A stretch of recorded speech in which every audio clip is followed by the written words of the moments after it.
नेहरू जी ने एक ऐसा ऐतिहासिक फैसला दिया था जिसको कांग्रेस पार्टी खुद कभी नहीं चाहेगी कि वो जनता के सामने आए। 1948 में इंदौर की होलकर फैमिली के महाराजा यशवंतराव होलकर जी ने इंडियन यूनियन में अपने राज्य को मिला दिया कि हम भारत का हिस्सा होंगे। अब महाराजा की 3 पत्नियां हुई। पहली, जो कि एक हिंदू थी, उनकी शादी के कुछ सालों बाद मृत्यु हो जाती है। उनसे महाराजा को एक बेटी हुई, उषा राजे होलकर जी। इसके बाद महाराजा ने दूसरी शादी की।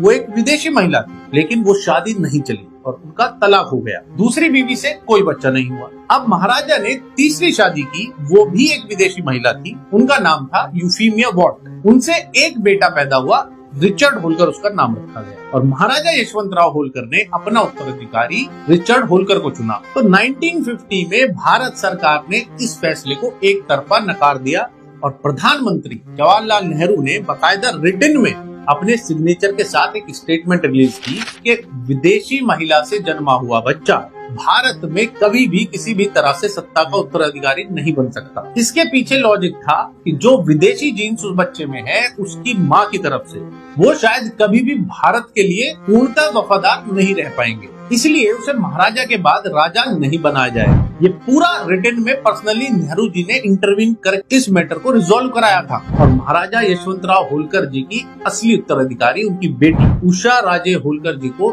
सौंप दी गई थी, जो कि उनकी भारतीय वाइफ से जन्मी थी। यशवंतराव होलकर इंदौर के आखिरी महाराजा हुए। लेगेसी खत्म हो गई उनके बाद, पर फैसला नहीं बदला गया। किसी विदेशी को उत्तराधिकारी नहीं बनाया गया। अगर आज नेहरू जी जिंदा होते तो वो कदाचित ना तो कभी सोनिया जी को सत्ता सौंपते और फिर राहुल और प्रियंका जी का तो सवाल ही नहीं उठता, जो कि दोनों एक विदेशी महिला के बच्चे हैं। मेरी सरकार से विनती है कि भारत की इंटीग्रिटी को ध्यान में रखते हुए नेहरू जी के फैसले को बेस बनाकर इसको एक कानून भी बनाया जाए। जय हिंद।